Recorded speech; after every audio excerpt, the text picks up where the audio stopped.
All right, here we are in game number 2, ladies and gentlemen. Now, we didn't catch game number 1 since this series has already been going on for a little bit, but here in game number 2, we start down on the bottom right-hand corner of the map on top of the red Zerg player from Flipside Tactics, and leading up the series 1-0. Give it up for the American JonSnow, who never seems to spawn on the north side. I can never make the defending the north joke. But up here on the northwest side, we have the blue Protoss player from Team Evil Geniuses. Give it up for the legend, HuK, who I think has been a bit more MIA compared to many other StarCraft players these days, but just has this ridiculous talent that he can come back. And I don't know if he's been playing a lot of StarCraft. My understanding is he's been playing a lot of Overwatch more than StarCraft. But he's able to just come back and say, you know what, I know I am a former like GSL Code S player. I am this living legend. I have quote unquote top 3 control. He's such a good player that he can just come back and still be in pretty good form. And that's one of the most amazing things about HuK. And I think what really defines him as one of the best players that the foreign scene has ever seen is that he has that power. Now, talking a bit about JonSnow, since I think most people are pretty familiar with HuK.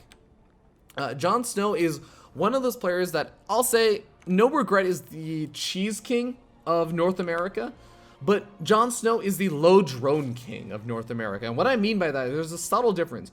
No regret is constantly, very, very good at the all-in plays. He's really good at putting on that aggression. But JonSnow goes for very low drone counts, but not necessarily, I don't mean like 12 drones or anything like that, although he is not afraid to cheese. But JonSnow is the kind of player who will sit on 48 drones rather than going up to the 54, like the 60 or so that most Zerg players will feel comfortable on. He'll sit on a slightly lower drone count and start producing units earlier on than most other Zerg players. And that catches many players off guard because most players have their builds sort of ordered and mapped out around very specific timings of Zerg players pumping out units, or Terran players, or whatever, like other opponents pumping out units. So HuK gonna be going for a Resonating Glaives opening, getting out the 3 gateways, getting out a Resonating Glaives. We'll see if he adds on, okay, yeah, that's what I was gonna say, adds on some more gateways. He's already adding on a 4th, may he add on 3 more? He might take this to a 7 gate, but this could just be instead of 4 gate. Now the 4 gate allows you to get up a 3rd expansion behind it, without falling too much further behind. You still fall a little bit further behind, but not substantially. But a 7 gate is pretty all in. Now Stalker getting fairly low on health. I like the fact that JonSnow forces out the Flotation Overcharge. It's going to be useful because he is going to be able to have an easier time contesting that 3rd expansion. But you can already see making a decent chunk of these Zerglings early on, even though there's no Adept out on the map. Well, no, there is an Adept out on the map. Looks like he managed to get 1 kill, but it's making his way back after scouting out the 3rd. I'm not really going to be overcommitting with that. But those Zerglings are still going to be able to do at least a little bit of annoying pressure on that 3rd expansion if it ever tries to go down. We have 2 more gateways being added on, though, and I don't think that this is going to be a light bit of pressure from HuK. He does have a 3rd gas geyser going down, which is a bit odd if he was just going to go for a pure Adept all-in. It feels like he may even be looking to go for some sentries and potentially do some Adept pressure, but the fact that he doesn't have a robotics facility is really, really interesting, because normally you do want to accompany this with, if you aren't going to go up to 7 gateways total, I think he's only going up to like 5 or 6. Yeah, I think this is going to be a total of 6 gateways, 6 warp gates. Normally you would want to accompany this with like a robotic facility, because you get out a warp prism, you can do warp prism micro with the Adept harassment that you send out across the map. But HuK definitely playing this out a little bit differently than I normally end up seeing Protoss players play this. Now JonSnow is doing his traditional JonSnow stuff, saying, okay, 41 drones, yeah, I'll continue droning up, but 45 to 48 drones, that's a pretty good number for now. Let's start getting out some of those roaches. Let's start getting out some of those units so I can deal with a big attack from my opponents or put pressure on my opponent. One of the two. Now, a couple of Zerglings are going to make their way around the map up to the 3rd expansion. Now, there is going to be a Photon Overcharge available, 2 Photon Overcharges available, and he should have no problems dealing with that. But Adepts are now shading on in, seeing, hey, the 3rd expansion doesn't have that many units, but he splits up his Adepts between the natural and the 3rd. And is going to end up actually retreating out with most of his Adepts at the natural. Sort of interesting decision. and is trying to split them up once again. Adepts shading up to the main base while the rest of the Adepts shading over to the third expansion. And I think that HuK is mostly just trading out versus roaches. So JonSnow has a pretty good defense so far. Hasn't really lost any workers. Doesn't have any over the third expansion that he can lose. And the roaches are starting to go down. But all the Adepts have to shade their way out of there. And HuK does not really accomplish a whole lot of damage. Remember, he delays not necessarily his economy. I mean, he is not sitting on the best economy right now. Sitting on only 47 workers. Granted, JonSnow's not sitting on that either. But still, I would say he's not sitting on the best economy, but most importantly, his tech is really delayed. He doesn't have a transition point. He's only just now throwing up a robotic facility, getting up +1 weapons, getting up blink, but JonSnow is getting up that Galileo reconstitution. Oh, he may be able to kill off some drones over here. He's definitely getting a couple of kills. Up to 11 workers killed so far. Oh my god, this really spiraled out of control very, very quickly. In a matter of moments, he was able to get a lot of damage done. And is able to make it out of there with the majority of the Adepts. So doesn't quite make the damage happen with the first round, but JonSnow, I guess, lets him get the damage done that second time. And the Adepts are going to be able to continue to buy time as double Robo is made behind this for HuK. He's going to be able to pump out Immortal after Immortal after Immortal, getting ready for the transitionary tech for JonSnow. And I really do feel like this is going to start to favor HuK quite a bit. Having a better economy, having a better army supply, or not army supply, but army composition, I would say. His roaches are very, very supply inefficient. Everybody who watches StarCraft knows that roaches are not supply efficient. He's going to be relying on maybe some of these Ravager shots to make something happen, as well as just the larger supply that he has. Force fields are buying a lot of time, and JonSnow not really using the Corrosive Biles to try and knock down the force fields. Instead, just saying, well, I'm waiting for my reinforcements anyways. I'll move up and just try and get some damage done on the sentries in the army. A lot of pylons available over here, and look at all these photon overcharges that are thrown down. You're going to be able to buy quite a bit of time. But it looks like JonSnow engaging into the photon overcharge. He's not moving out of range of the photon overcharges, and he's going to end up losing pretty much his entire army. I'm pretty sure that HuK holds this without even breaking a sweat.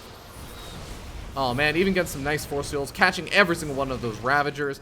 JonSnow is on an all-out retreat. He's sitting down 20 workers. He's sitting down in his tech, not having that Hydralisk Den finished up. I think that JonSnow is in for a world of trouble at this stage. I'm trying to think of ways that he can turn this around. If HuK obviously just sits back for a bit too long, maybe JonSnow can get up lurkers or something. But I don't know. Big shout out to Murloc Queen. Thank you so much for the 2-month resub. The 2-month resub is probably one of the most important ones, because the 2-month resub is the point that says, I'm not here for just 1 month. I'm here for the long haul. I'm not just going to be here and like immediately cancel my subscription. So thank you so much. It really does mean a lot. You're not. All right. Well, JonSnow is not going to be up against HuK, who is just sitting back passively and allowing JonSnow to get up to the lurkers uncontested. He is going to be up against a very scary army. And even though the Corrosive Biles land on literally the entire army of HuK, I don't know if it's going to matter, because he just has too big of an army. Couple of force fields coming down, the drones being pulled off the line, and it seems like this is going to be it. HuK is going to be able to tie up the series 1-1 with this push-in. In this best of 5. Well done to HuK. Alright. Come on, XSplit. Come on, I believe in you. You know, it really does take away from the awesome production value of those victory screens when they don't actually transition on time. But that's just the way that life is sometimes. Series is tied up 1-1. We're going to be hopping into game number 3 pretty soon. But I think that we are going to find out what the next map is. Galactic Process. So the thing about that last game is it seemed like JonSnow really tried to overproduce the units too early on. It seemed like it was working out okay at first, where he was dealing with the adept pressure, but I actually wonder, I guess it was the second round of adepts that really caused problems for him. Okay, so it looks like a Galactic Process is the map, I mentioned that. I do want to give a bit of background on these two players because they have played each other quite a few times. And I want to specifically note, yeah, HuK has won more series versus JonSnow than the vice versa, but JonSnow's big breakout performance was a victory over HuK. I guess we're waiting on the ready from JonSnow before we get started. Oop. JonSnow. Okay, there we go. Getting started. But yeah, JonSnow, his big breakout performance was in the Copa America Grand Finals, or I should say one of the season finals, where he was able to defeat HuK in a very, very close and awesome 4-3 series. And that was, I would say, one of the big breakout performances for JonSnow for sure, in addition to his runs in Challenger and everything. But these guys do have a bit of a history. HuK more recently has also been winning more often versus JonSnow, so he's got a bit of favoritism going in his way. We'll see if he can continue to make it count, or if JonSnow's going to be able to finally take back another series versus HuK. We're hopping into it. Game number 3. Here we go. Spawning down here in the bottom left-hand corner of the map, we have the red Zerg player from Flipside Tactics. Give it up for JonSnow. And his opponent spawning up here in the top right-hand corner of the map, the orange Protoss player from Evil Geniuses. It's HuK. Low Ranger Chris. Okay, so I keep calling it Galactic Protocol. Galactic Process. I mentioned this in the ZVZ that we watched previously. It was that map where, again, the third expansion, as long as you defend these two rock points. I mean, this rock point, it's a bit weird to defend just because the destructible, or I guess the sight blockers, make it hard to notice when the rocks are being knocked down unless you have that aerial vision from a mothership core or something along those lines. Overlords, for Zerg players, it's a little bit easier. But these rocks, I feel like you can defend them in the early game fairly easily and just defend this single ramp, and you usually can take a fairly quick third expansion, not really having to worry as much about the big all-ins. But JonSnow immediately plopping down the triple hatch. He's saying, you know what, I feel pretty good about defending my third expansions. Now HuK is going to be moving on in with his initial probe, and I think that natural expansion, natural expansion was taken before the third, so he's not going to immediately realize and say like, okay, 3 hatch before pool, but moving in over here and seeing, wait a second, where's your spawning pool? He sees the spawning pool timing, he's gonna know, okay, he knows what's up, and he may try and play a little bit greedier behind this, or he may try and play a little bit more aggressive behind this. I'm not really sure, and I haven't really talked to too many players, but this would be something I'd love to ask them more opinions about, on whether or not going for like a 7-gate adept pressure or something will hit in time to punish the 3 hatch. I don't really think it does, and I think that may be one of the things that 4-gate adept pressure, maybe even, I'm not even sure if waiting for Resonant Glaives would make it count, but something like that may be able to punish a 3 hatch before pool.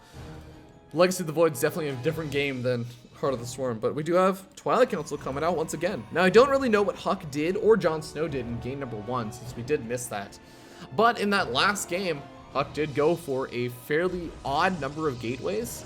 I say that even though it was an even number of gateways, 6 gateways, fairly early on, before throwing down a robotic facility, before going into anything else super crazy, and just took a third expansion behind that. Now, it's not unheard of to get up a large number of gateways, but I do feel like 7 gateways is a more common number. I guess 6 gateways does allow you that extra little income to get a faster third expansion, whereas 7 gateways is pretty much an all-in. But we'll see if HuK does something like that once again. I do feel like it's a less common thing, at least, if not a fairly uncommon thing. HuK moves in and, wow, gets 4 kills. I think that those are, wow, 4 drone kills of all things. That is not supposed to happen. JonSnow, I guess, of course, going for that 3 hatch over pool does mean that his spawning pool was delayed, so I guess he doesn't have the advantage of those queens until more recently. But still, that adept got a lot more damage done than JonSnow probably wanted it to. And Dark Shrine is going to be the follow-up behind this for HuK. So, Dark Shrine follow-up, this can get some nice damage done. Warp Gate technology finishes up, and he's going to be able to use his first couple of warp-ins, maybe on some adepts. And I've seen players try and go for these Dark Shrine openings, and they utilize the Adepts to put pressure on 1 or 2 locations, and uses the Dark Templar to just try and take out the other drones as they transfer out to a different location. And oftentimes, if a Zerg player is just busy trying to deal with the Adepts, it is a bit of a frantic thing to deal with the Adepts, shading around and keeping track of where they are, where they're going to be in a couple of seconds. You can lose track of the fact that there's a Dark Templar in one of your bases. Roach Warren is finishing up, or going to be going up pretty soon, but JonSnow has absolutely 0 Spore Crawlers out on the map right now. This could cause some problems. Dark Templar are not exactly warped in just yet, I don't think. Yeah, no Dark Templar warped in just yet, so JonSnow not going to have to worry about that for now, but does have to worry about cleaning up these Adepts. A decent chunk of these Zerglings are going to be able to at least buy time until the Roaches get out, but the Roach Warren is only just now finishing up. First Dark Templar is being warped in as HuK identifies, hey, it seems like you don't really have any Spore Crawlers so far, so I think that I can probably get some damage done. And I mean, even before the Dark Templar come out, I think he's going to be able to get some really good damage done. Killing off Zerglings as they pop out over at this 3rd expansion. Dark Templar is going to be able to make its way across the map, as well as more of these Adepts making their way across the map. He does have a probe getting ready to take that 3rd expansion behind this, so this is not an all-in, but I mean, he's already done so much damage. If he kills off this 3rd expansion, can JonSnow really recover? JonSnow doesn't even have a lair tech. JonSnow doesn't have an extraordinary amount of roaches, and he's already lost so many of his units that he's had to make. GG gets called on. JonSnow even going to try to defend there. HuK takes the game 2-1. Now it's a best of 5, so JonSnow is still in this. Not to mention it is the winner's bracket, so it's not over just yet, but HuK is really just dominating that game, and it just seemed like JonSnow doesn't really know what to do or how to open against that. I'm not really sure how to adapt or open versus that. It is I guess something that he just got caught off guard with, getting punished for the 3 hatch before pool maybe, but we're gonna have to a short little break, ladies and gentlemen. We'll see you guys in just a little bit with game number 4. Come on, there we go. Hello, ladies and gentlemen. We are here in game number 4 as we spawn down in the bottom right-hand corner of the map. Top of the red Zerg player from Flipside Tactics. Give it up for JonSnow. And his opponent spawning up in the top left-hand corner of the map, sitting up 2-1. Give it up for Evil Geniuses HuK. And I just been trying to think what happened in that last game. What was JonSnow doing that just allowed him to get abused that heavily? Because, I mean, really, there was the Dark Templar follow-up, but he didn't have a lair tech to deal with that. He didn't have Spore Crawlers down or anything. But despite that, not even preparing for the follow-up, he couldn't handle the Adepts that were pushing in. HuK won that game just off of the Adept. And I don't even think that there was an extraordinary number of Adepts. That must have been some kind of, either a weird push in timing from HuK that JonSnow just really wasn't expecting, or I guess that's a really good way to punish a 3 hatch before pool. It's one of the two. I'd love to watch the replay, and I'm probably planning to review that game and see exactly how that went down. But, well, we do have HuK opening up with another Twilight Council. JonSnow did not go for anything like a 3 hatch before pool this game, and this Adept killed 4 workers in the last game. Not going to be able to do so this game. Has managed to kill off 2 Zerglings before it ends up having to pass away to the next life. Now, HuK is going to add on a couple of more gateways, getting that full wall and everything. But again, the question on my mind is, does he add on a Dark Shrine? Does he add on additional gateways? Is he going to go up to a Robo? I really do feel like the fact that he can go up to just additional gateways and feel confident in that, going up to 6 gateways and taking a 3rd, that really does add a huge a whole nother scary element for HuK's potential build orders. Well, Stalker looks like it may get picked off by these Zerglings. It'll trade out at least relatively decently at this choke point, but a couple of pylons are going to have to go up behind it, and JonSnow's going to be pretty happy with that trade. 16 more Zerglings coming out for JonSnow as he maybe wants to prepare for the big attack coming in from HuK. Roach Warren's also going down. I think this is going to be pretty well timed. The nice thing about these speed Zerglings is that if they make their way across the map relatively shortly, they can potentially catch the Adepts as they're moving across the map, which is something that can really help with the defense against the Adepts. The Adepts, well, they can shade around between the bases and everything. You have to defend your different locations, split up your Zerglings. But if the Adepts are out in the center of the map, they'll shade around, and they're going to shade to a location where your Zerglings are going to be able to catch up with them and get additional pickoff damage. So now JonSnow looks like finding a proxy pylon. Ooh, that's really nice. Now, this isn't a proxy pylon with a gateway, but proxy pylons are definitely much less common these days. I don't know if this is just something that HuK specifically is doing right now, but most Protoss players have pretty much halted any production of proxy pylons. But I still feel like they have value, even if they can get picked off or whatever. Even if they do have slow warpins and everything, it's nice to have a way to get out on the map and put pressure. Well, we do have a couple of more gateways being finished up. We need to turn it into warp gates, but we do have robotic facility also coming up behind this, as well as the third expansion going up. Now, with this handful of Zerglings, I don't think that JonSnow will be able to completely deny the third expansion, but there's no pylon down. And that's one of those things that I also find fairly interesting about HuK's choice. Normally, the very first thing, the next 100 minerals after that an expansion goes down or used for, is immediately just going straight to the pylon. And I really like this wall-in. This is a really cute wall-in. Gonna prevent a lot of the Zerg counterattacks and everything. Maybe in the future, playing down like a photon cannon once he has the minerals to spare for it would also be nice. Just to make sure that he doesn't have to spend supply to move into position to defend this. But that is, of course, one of those things that's it's an extra investment. I can understand if he doesn't want to do it. Blink is being researched, though. And looks like HuK is going to be sitting on a fairly decent gateway army. He's going to have upgrades going with +1 weapons, Blink, a decent number of adepts that do not, or they do have resonating glaives, and he has a decent number of sentries. So this could be a really, really big gateway push-in. I don't think he has a warp prism just yet, but that may be the next one on the line for... No, he's going to make an immortal instead. I really thought he would make a warp prism to join in with this force.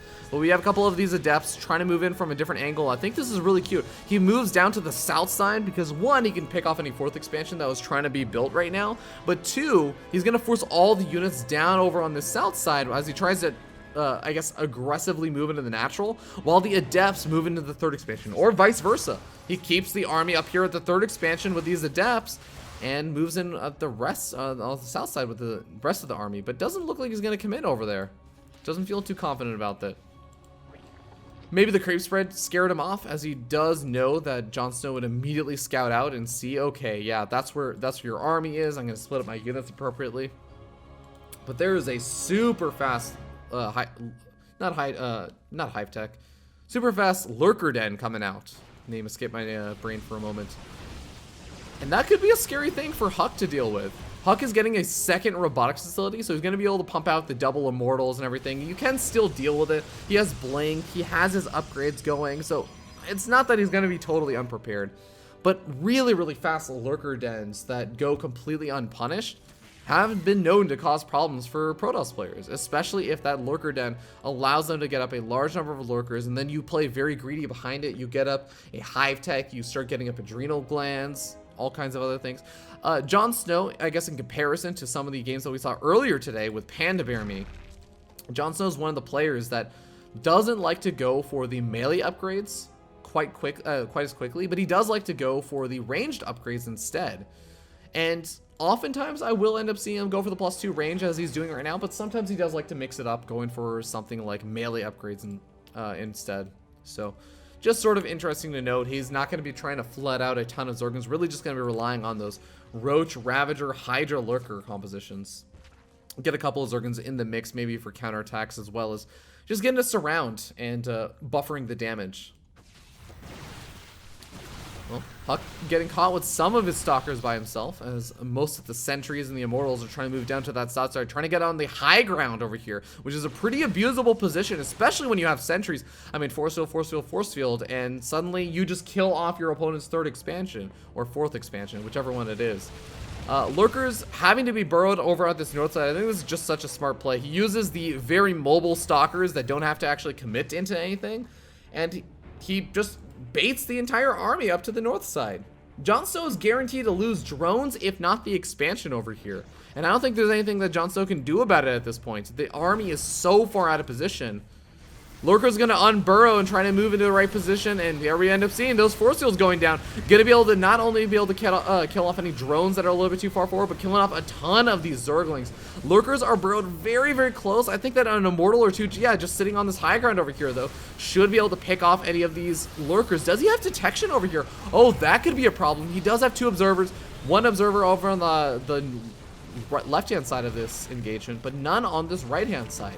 If he moved one over, he may be able to take out these lurkers and start halting production or halting mining over there. But oh, we got a big Zealot run by over here to the natural expansion. No workers kill, but he does kill off the natural. At the same time, he tries to go for a big push, and Corrosive Bio's landing some pretty good hits. All of the Immortals have fallen, and it looks like JonSnow is able to hold that position, but does it cost too much? Losing that natural expansion, he not only loses a fairly healthy base, but also loses those gas geysers. Big Zealot Warp-In does get completely shut down, and HuK is on an all-out retreat back home. He has a couple of Immortals back at home, a couple of Zealots that were already warped in, and he has that 4th expansion up and mining. But HuK is down in supply, and he did not take the best of engagements over there at that south side. It was looking pretty okay with the force fields and everything, but just not picking off these 2 lurkers that were in the mineral line really did shut down his potential to deny mining, kill off a couple of drones, do a little bit more damage. So I feel like JonSnow is going to have a nice opportunity to just move across the map and try and get some damage done. Now, the big fear over here is that JonSnow is sitting on that lurker-based composition, and that does require good positioning. He has to have good army positioning. But he's got 15 lurkers. He can afford to move in, soak up some shots with the Zerglings, maybe even get some of those Banelings and the Roaches and everything to soak up shots. And in the meanwhile, the lurkers are just burrowing behind it. And HuK may even get cut off from his 3rd expansion. Look at this positioning. Burrowing 2 Roaches over here. The Baneling's not really going to be able to do a whole lot over here. I'm hoping to get some good shots off on the Charge Zealots. But these lurkers, oh, they're unprotected right now. Are they going to be able to do the damage they need to before the Immortals get on top of them? Doesn't look like it. I think that HuK may be taking the 3-1 over here, as he not only took out that natural expansion, but now, oh, well, it looks like the Observers got taken out. 3 lurkers managed to survive and barely maybe keep the hopes alive for JonSnow, but I mean, that natural expansion getting killed off earlier really did hurt him. I mean, he doesn't have a hive tech. He has an infestation pin at least, so maybe he can transition now. Maybe this is not as bad of a position as I'm making it out to be. HuK ended up losing quite a few units to the last couple of lurker shots as he lost that detection that I don't think it was really anticipating on losing, but his army is fairly replaceable. The Immortals are not quite as replaceable, but he can still make 2 at a time. He's still got 5 alive right now, and the Zealots he can warp in very, very quickly. The Archons, yeah, kind of sucks to lose those, but you can make it. It's not necessarily about the fact that the Archons cost a lot, it's about the fact that you can make them very quickly. And you can already see he's getting aggressive so quickly after losing a lot of his army. And he's already tied up in that army supply, or very close to it. Now, JonSnow himself, he's a Zerg player. He can utilize that larva and replenish his supply very, very quickly. Everyone knows how fast a Zerg player can replenish that, but it doesn't look like this 5th expansion is going to be alive for very long. JonSnow probably going to have to cancel that. Although, JonSnow is also teasing at an engagement over here. HuK is very much trapped. Oh, this could be a really weird position over here, because if HuK doesn't have any area to run away, then eventually he's going to end up losing this entire army. Oh, he does have a potential. He can move up this ramp and around, but he already ends up losing one of the Archons, loses almost every single one of the Charge Zealots, some of them trying to do a big counter swing to pull JonSnow's army back into a different position and allow his Immortals the safety of an escape, and he does successfully manage to do so. But look at these upgrades. I've got to say, if JonSnow gets started with his 3-3 upgrades, he's going to have such a ridiculous lead. +3 weapons is finished up for HuK. That's all well and good, but with +2/+2 finished up for JonSnow, and even has the melee upgrades, has a greater Spire on the way. I feel like if this game keeps going on, it's going to eventually continue to favor JonSnow a lot more heavily. A Stargate was made, so eventually we might see Void Rays or eventually Tempest, as HuK would like to go into. But I don't think that they're going to be coming anytime soon. There's no Fleet Beacon on the way. And I don't think that he's going to have the answer to the Broodlords in time for them coming out. He hasn't really been able to move out across the map. Look at the composition that he has. It's Zealot, Immortal, Archon. Where are the Stalkers? Where is any sort of response to the Broodlords? He doesn't have anything. He's going to get caught completely with his pants down. Well, he loses his 5th expansion once again, so that is one nice saving grace over here for HuK, is that his 5th expansion is going up, and he's keeping it even on bases versus Zerg player, who probably wants to be up on bases.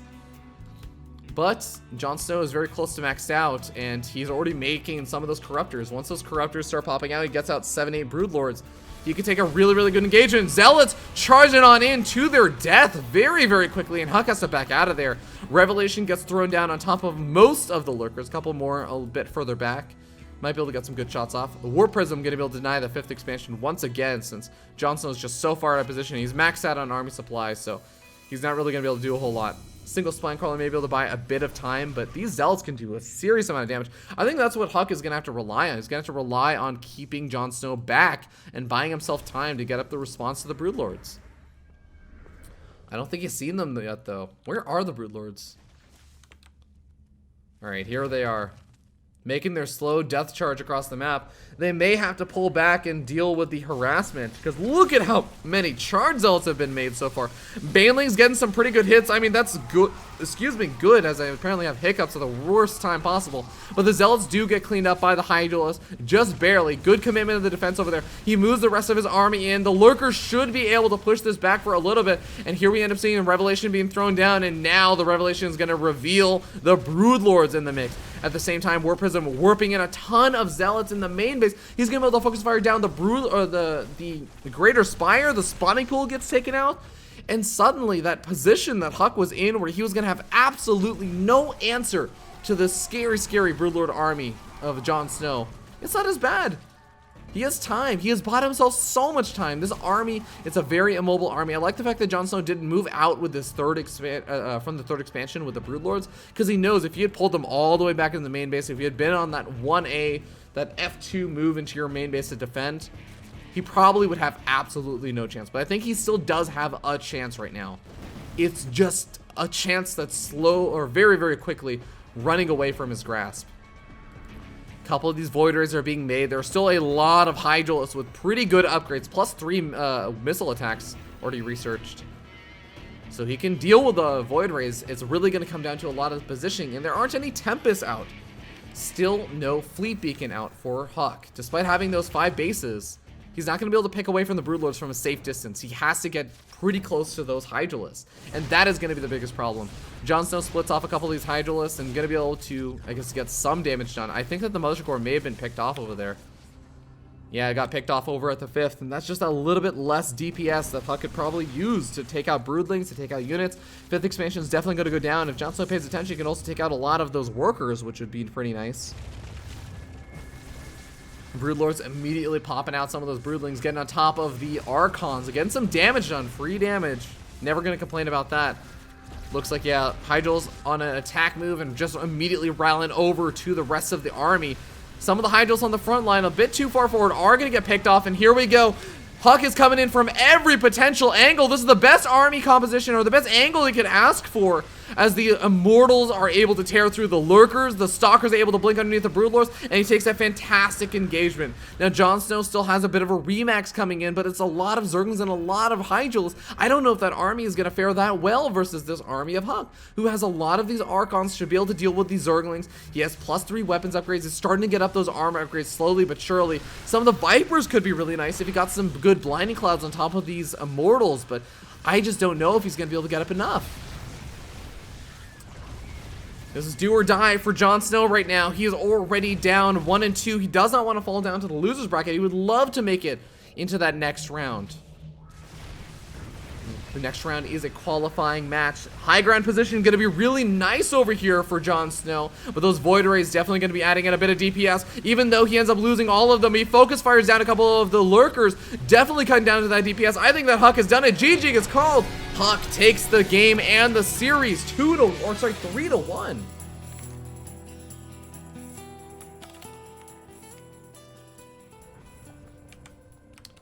Well done. He moves on to the qualifying match, is going to face off versus, I believe it was Cham in that qualifying match. At the same time, we have PuK versus True happening in the other qualifying match. So, ladies and gentlemen, we're going to be at a short little break. We'll see you guys in just a little bit as we get ready to hop into the next series. You guys are watching the BaseTradeTV coverage for the WCS North American DreamHack Montreal qualifiers. We'll see you guys in a little bit.